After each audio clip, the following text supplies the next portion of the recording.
नमस्कार, मी प्रणिता बोरसे. आपण पाहत आहात TV9 मराठी आणि आताची मोठी बातमी आपण पाहतोय. भाजप बरोबर जा असा निर्णय आमच्या पक्षात कधीही झाला नाही.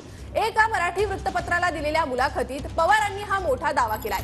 पर्यायावर चर्चा झाली, पण चर्चा म्हणजे निर्णय नव्हे असं पवार म्हणाले.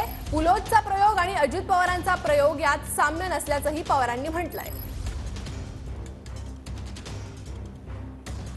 तर पवारांनी मुलाखतीत काय म्हटलंय? भाजप बरोबरचा असा निर्णय आमच्या पक्षात कधीही झाला नाही. माझ्यासमोर चर्चा झाल्या, मी कधी नाही म्हणत नाही. राजकीय पक्षात हा संवाद राहिला पाहिजे. तो संवाद म्हणजे निर्णय नव्हे असं पवारांनी म्हटलंय. सर्व चर्चा झाल्यानंतर सगळे मिळून अंतिम निर्णय घेतात, पण तसा निर्णय झाला नसल्याचंही पवारांनी म्हटलंय.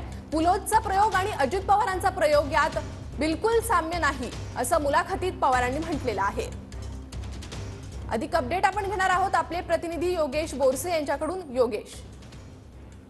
प्रणिता, शरद पवारांनी एका मराठी वृत्तपत्राला मुलाखत दिलेली आहे. ज्या मुलाखतीच्या माध्यमातून अनेक खुलासे हे शरद पवारांनी केलेले आहेत. ज्यामधला महत्वाचा खुलासा अर्थातच शरद पवारांच्या बाबतीत जे सातत्याने विरोधी पक्षांकडून सांगितलं जात आहे की 2014 मध्ये किंवा आताही भाजप सोबत जाण्याचा निर्णय हा शरद पवारांनी घेतला होता, शरद पवारांच्या राष्ट्रवादीने घेतला होता. मात्र शरद पवारांनी या मुलाखतीच्या माध्यमातून हा दावा आता फेटाळलेला आहे. शरद पवार यांनी सांगितलंय की भाजप सोबत जाण्याचा निर्णय कुठलाही आम्ही घेतलेला नव्हता. चर्चा नक्कीच झाली होती, चर्चा मात्र त्यांनी कुठेही नाकारलेली नाहीये. आमच्या सहकाऱ्यांसोबत भाजपच्या नेत्यांशी चर्चा झाली होती, माझ्यासोबत चर्चा झाली होती. मात्र चर्चा म्हणजे निर्णय असं होत नाही. त्यामुळे पक्षांमध्ये संवाद हा राहिला पाहिजे, संवाद टिकला पाहिजे, अशा पद्धतीची भूमिका ही शरद पवारांनी मांडलेली आहे. त्यामुळे भाजप सोबत जाण्याचा निर्णय हा कुठल्याही पद्धतीने घेतला गेला नव्हता.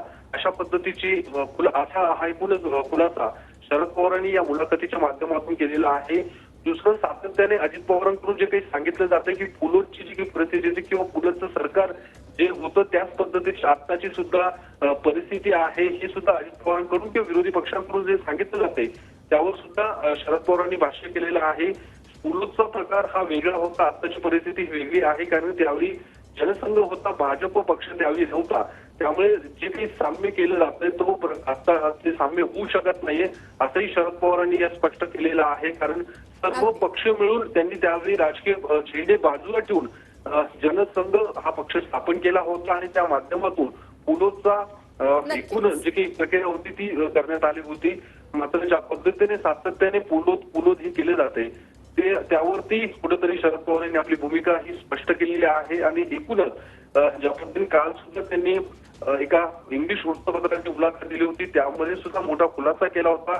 आणि आजच्या या मुलाखतीतून त्यांनी भाजप सोबत जाण्याचा निर्णय हा घेतला नाही, हा महत्वाचा खुलासा या मुलाखतीत केलेला आहे. अगदीच योगेश, धन्यवाद या सविस्तर माहिती संदर्भात.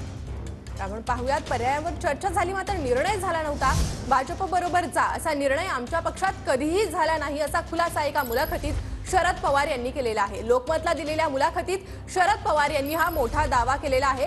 पर्यायावर चर्चा झाली, पण चर्चा म्हणजे निर्णय नव्हे असं शरद पवार यांनी म्हटलेलं आहे. पुलोदचा प्रयोग आणि अजित पवारांचा प्रयोग यात साम्य नाही असंही या मुलाखतीत पवार यांनी म्हटलंय.